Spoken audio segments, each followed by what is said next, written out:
नमस्कार, आप देख रहे हैं वीआईपी न्यूज। मैं हूं आपके साथ प्रज्ञा तिवारी। रुक करते खबरों की ओर। भाजपा राष्ट्रीय अध्यक्ष जेपी नड्डा रायपुर पहुंचे, जहां उनका भव्य स्वागत किया गया। रायपुर एयरपोर्ट पर मुख्यमंत्री विष्णुदेव साय, बीजेपी प्रदेश अध्यक्ष किरण सिंह देव, मंत्री और कार्यकर्ताओं ने नड्डा का जोरदार स्वागत किया। वहीं एयरपोर्ट से जेपी नड्डा सीधे केनाल रोड पर रानी दुर्गावती की प्रतिमा पर माल्यार्पण करने के लिए पहुंचे। इसके बाद वे विधायक कॉलोनी में पूर्व राज्यसभा सांसद गोपाल व्यास के निवास गए, जहां उन्होंने गोपाल व्यास को पार्टी की सदस्यता दिलाई और उनका पैर छूकर आशीर्वाद लिया। वे उनके निवास पर करीब 20 मिनट तक रहे। सदस्यता कार्यक्रम के बाद जेपी नड्डा युवाओं के बीच एनआईटी के पास स्थित नालंदा परिसर पहुंचे, जहां उन्होंने युवाओं से राष्ट्र, समाज और युवा सोच पर संवाद किया। इस दौरान मुख्यमंत्री साय, प्रदेश अध्यक्ष किरण देव भी उनके साथ मौजूद रहे।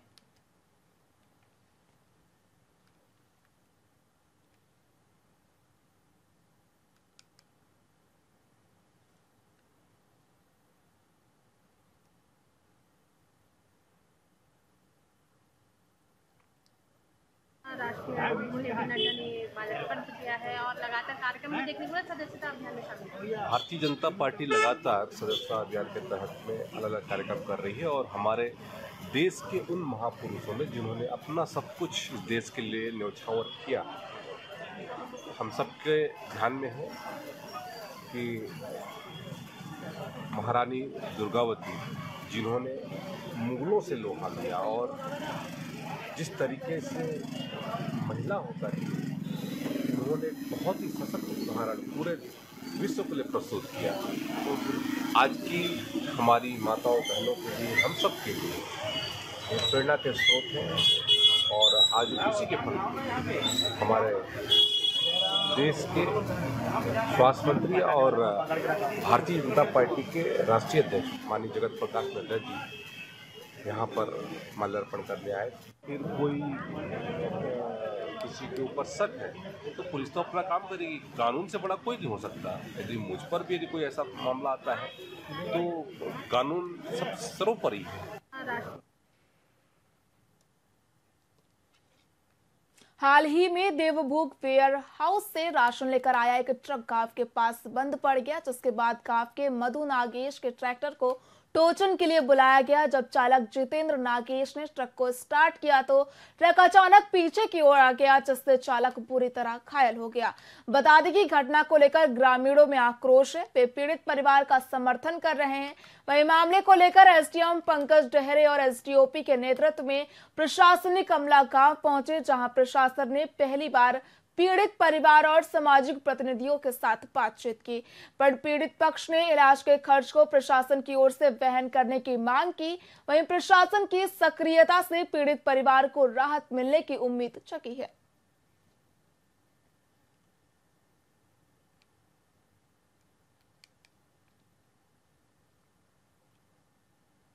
हमारा मांग एक ही था कि पीड़ित व्यक्ति का इलाज संपूर्ण भाव से ट्रांसपोर्ट द्वारा किया जाए, और ये मांग को पिछले 5 दिनों से रखे थे। आज 6वां दिन में अनुविभागीय अधिकारी महोदय मैनपुर, अनुविभागीय पुलिस महोदय मैनपुर, पीआई अमली पदर के समक्ष ये पहल हुआ है कि जो भी पीड़ित व्यक्ति का इलाज के प्रति खर्चा आएगा वो पूरा ट्रांसपोर्ट द्वारा किया जाएगा। अभी वर्तमान में दोनों पक्षों में सहमति बन चुकी है और जो खाद्यान्न है उसको सुरक्षित संबंधित ग्राम पंचायत में पहुंचाया जाएगा और किसी विवाद की स्थिति नहीं आएगी, ऐसा उम्मीद करते हैं। बाकी अभी सहमति बन चुकी है। ये ट्रक चालक जो है कहीं न कहीं से लापरवाही किया था, जो ट्रैक्टर चालक की चोट आई है, और डॉक्टर का जो मेमो उसके आधार पर अपराध पंजीबद्ध कर लिया गया है।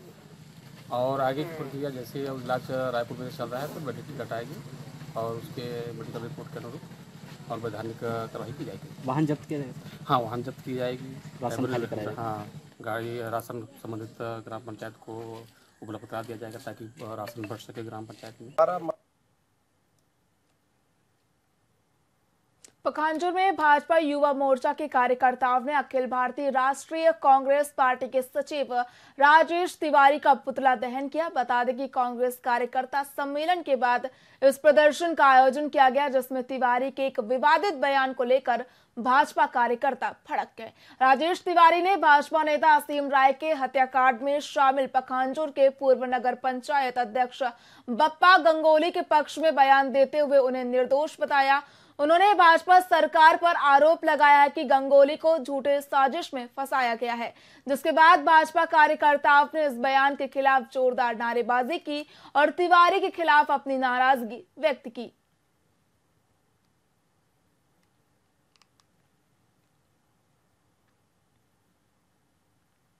जी, कांग्रेस के वरिष्ठ नेता राजेश तिवारी जी जिस प्रकार से पखांजूर के शांत धरातल पर आकर बयानबाजी करके गई है, निस्संदेह इससे इस क्षेत्र के अपराधी तत्व जो है उसमें बढ़ावा मिलेगी।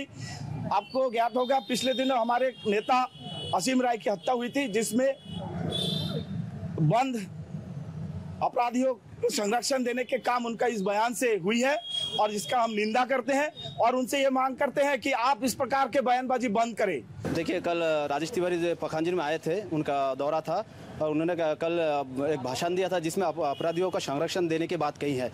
मैं ऐसे व्यक्ति के ऊपर कार्रवाई करने की अपनी सरकार से मांग करता हूं। जी, कांग्रेस के वरिष्ठ नेता राजेश तिवारी जी जिस प्रकार से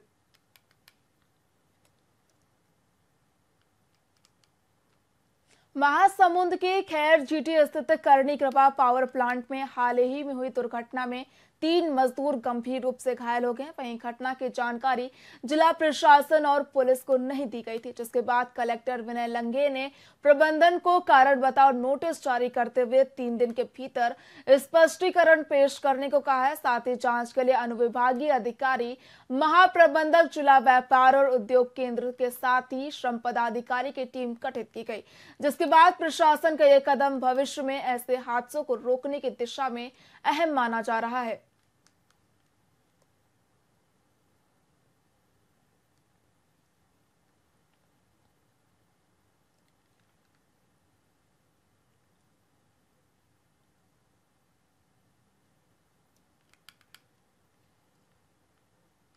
छत्तीसगढ़ में सहायक शिक्षक पद पर नियुक्ति को लेकर चल रहा विवाद अब एक बार फिर तेज हो गया है। दरअसल सरकार ने सुप्रीम कोर्ट के आदेश का पालन अभी तक नहीं किया, जिसको लेकर अभ्यर्थियों ने प्रदेश सरकार के खिलाफ प्रदर्शन शुरू कर दिया और सरकार से शीघ्र कार्रवाई की मांग की है ताकि डीएड अभ्यर्थियों को जल्द नियुक्ति मिल सके। साथ ही अभ्यर्थियों ने चेतावनी देते हुए कहा कि अगर अगले 10 दिनों में कोई कार्रवाई नहीं की जाती है तो वो शांतिपूर्ण धरना प्रदर्शन करने को बाध्य हो जाएंगे।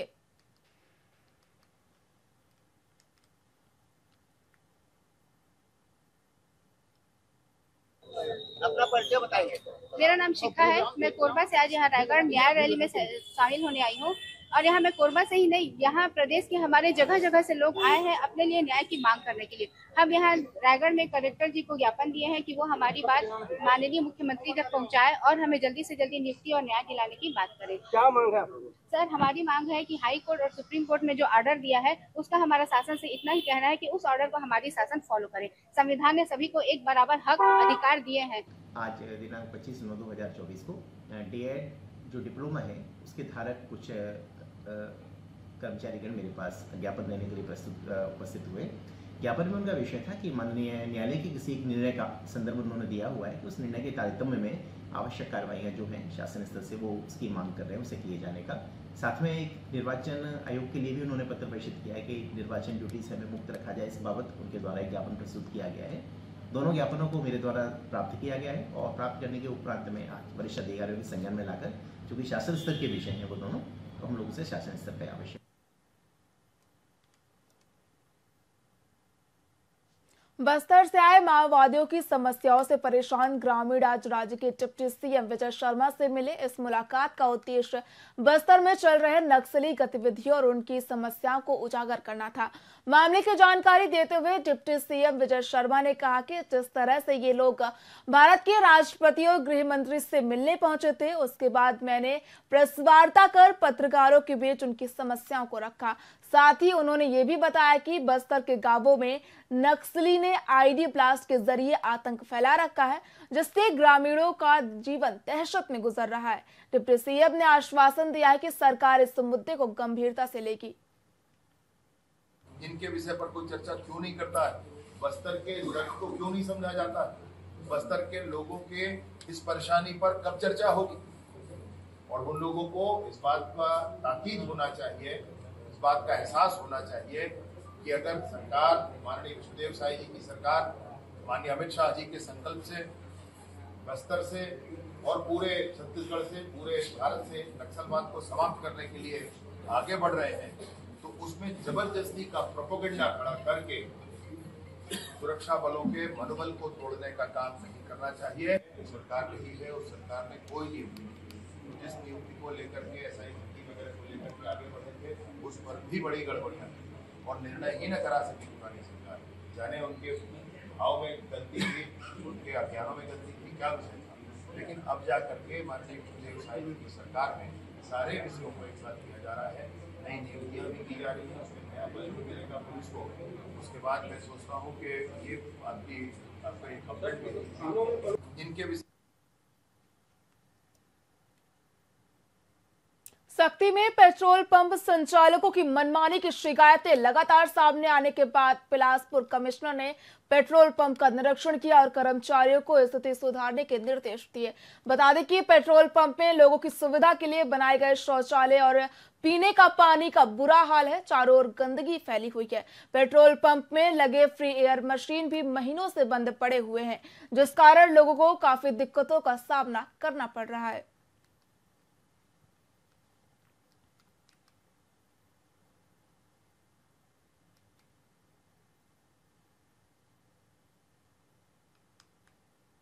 जितने भी पेट्रोल पंप्स हैं वहाँ बेसिकली मूलभूत सुविधाएं होनी चाहिए, जैसे टॉयलेट्स हो गए, ड्रिंकिंग वाटर हो गए, जो बेसिक फैसिलिटीज़ होती है वो बेसिकली इंश्योर्ड होना चाहिए।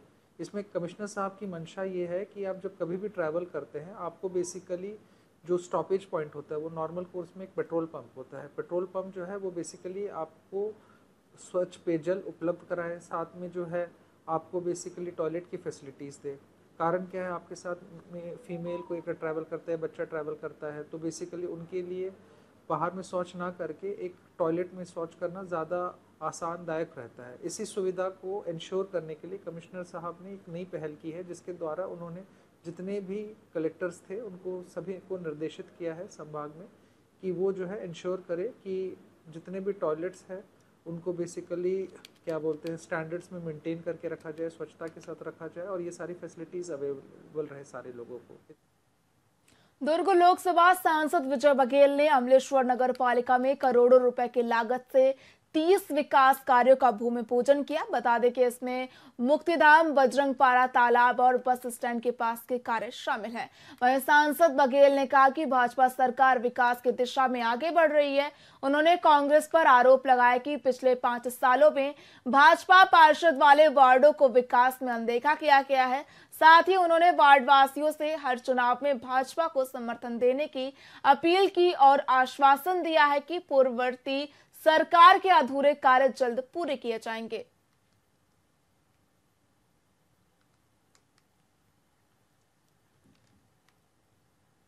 नगर पालिका अमलेश्वर जो नवनिर्मित है पहले इसका निर्माण हुआ और आज यहाँ पे 1.5 करोड़ के विकास उसके लिए यहाँ उपस्थित और उसके लिए मैं पूरे क्षेत्रवासियों को बहुत शुभकामनाएं देता हूँ। और ये विकास रफ्तार अब धीरे धीरे पकड़ेगी। नई नगर पालिका इसलिए बहुत सारी असुविधा यहाँ है, बहुत सारे को करना है। और एक चीज और बता दूं, क्योंकि यहाँ पे एक विसंगति ये है, यहाँ नगर पालिका के अनुसार कोई नगर पालिका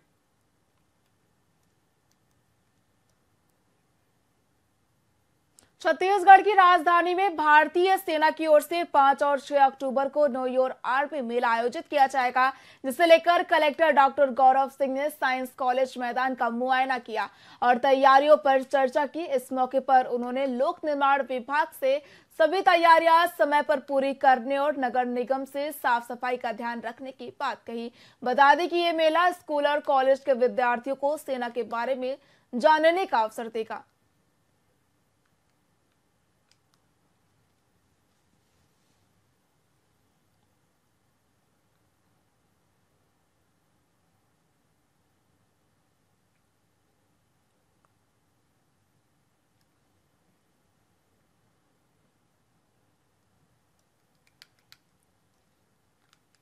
गौरेला पेंड्रा मरवाही को जिला बने लगभग 4 साल हो चुके हैं, लेकिन स्थानीय निवासियों को अब भी कई कठिनाइयों का सामना करना पड़ रहा है। ये क्षेत्र आदिवासी बाहुल है, जहां छात्रों के लिए जाति प्रमाण पत्र एक अहम दस्तावेज है। वहीं मरवाही जनपद पंचायत की ग्राम पंचायत पंडरी में धनुहार समुदाय के लगभग 20 से 25 परिवार अभी तक जाति प्रमाण पत्र से वंचित हैं। इसके कारण इन परिवारों के बच्चों को सरकारी योजनाओं का लाभ नहीं मिल रहा है। इसके अलावा स्थानीय लोगों को पानी और सड़क अन्य मूलभूत सुविधाओं की भी कमी का सामना करना पड़ रहा है। दरअसल प्रशासनिक उपेक्षा के चलते इन समस्याओं का समाधान नहीं हो रहा है, जिससे आम जनजीवन प्रभावित हो रहा है। साथ ही स्थानीय निवासियों ने सरकार से इन मुद्दों का जल्द समाधान करने की अपील की है। जाति नहीं बना है? नहीं बना है। अच्छा, निवास वगैरह नहीं, आय नहीं बना है? नहीं बना है। और कोई अधिकारी कर्मचारी आते हैं यहाँ? नहीं आते हैं भैया। और पानी वानी की समस्या भैया? बाहर से लाते हैं भैया, उसे मांग करते हैं बाहर नाका से। पीने के लिए भी बाहर से लाते हैं? पीने के लिए बाहर से लाते हैं, खेत से। हाँ। और रोड वोड बना है भैया? नहीं बना है भैया। बच्चों का पढ़ाई लिखाई कैसे करवाते हैं भैया बिना प्रमाण पत्र का? नहीं नहीं बना है भैया जाति प्रमाण पत्र। नहीं, बच्चों को कैसे पढ़ाते हैं आप लोग? कोई पढ़ने नहीं होता है तो कहाँ मांगते हैं मिसाल। जाति प्रमाण पत्र मांगते हैं, मिसाल मांगते हैं, तो हाँ। जाति प्रमाण पत्र नहीं बन पाया है ना? नहीं बन पाया। नाम है छोटी आपका? काजल बेगम। छोटी, आपका जाति प्रमाण पत्र बना है आप लोगों का? नहीं बना। तो आप लोग पढ़ाई लिखाई कैसे करते हैं अपना? जाति प्रमाण मांगते हैं तो नहीं बना है। नहीं बना है तो नहीं दे पाते हैं जी। अच्छा, तो आगे का पढ़ाई आप लोग कैसे करेंगे? छाड़ देंगे। अच्छा, नहीं कर पाएंगे पढ़ाई आगे का? अच्छा, कौन सी कक्षा में है? 9वीं। कहाँ पढ़ती है? High school. अभी तक जो मेरे को जानकारी है कि मिसाल के आधार पे जो है आदिवासी समाज का जो है जाति प्रमाण पत्र बन रहा है। अगर किसी के पास जो है 1950 से पहले का कोई दस्तावेज है, उसके आधार पे भी बनता है। और ओबीसी के लिए जो है 1984 से पहले का कोई दस्तावेज। इस प्रकार से इसमें व्यवस्था बना हुआ है। तो मुझे लगता है कि अधिकतर लोगों का बन रहा है और किसी का किसी प्रकार से दस्तावेज की कमी होगा, उसके कारण से शायद नहीं बन पा रहा हो। आपके माध्यम से भी जानकारी प्राप्त हो रही है कि वहाँ पे जाति प्रमाण पत्र के संबंध में समस्या है करके विकासखंड शिक्षा अधिकारी और सभी संकुल समन्वयकों को बैठक लेकर के जाति प्रमाण पत्र की सरलीकृत प्रक्रिया के बारे में अवगत करा दिया गया है। जिस बालक के पास 1950 के पूर्व का दस्तावेज नहीं है, ऐसे इनके लिए ग्राम सभा का प्रावधान। जाति वगैरह बना है आप लोग? नहीं बना है। जाति नहीं बना है? नहीं बना है। अच्छा, निवास वगैरह?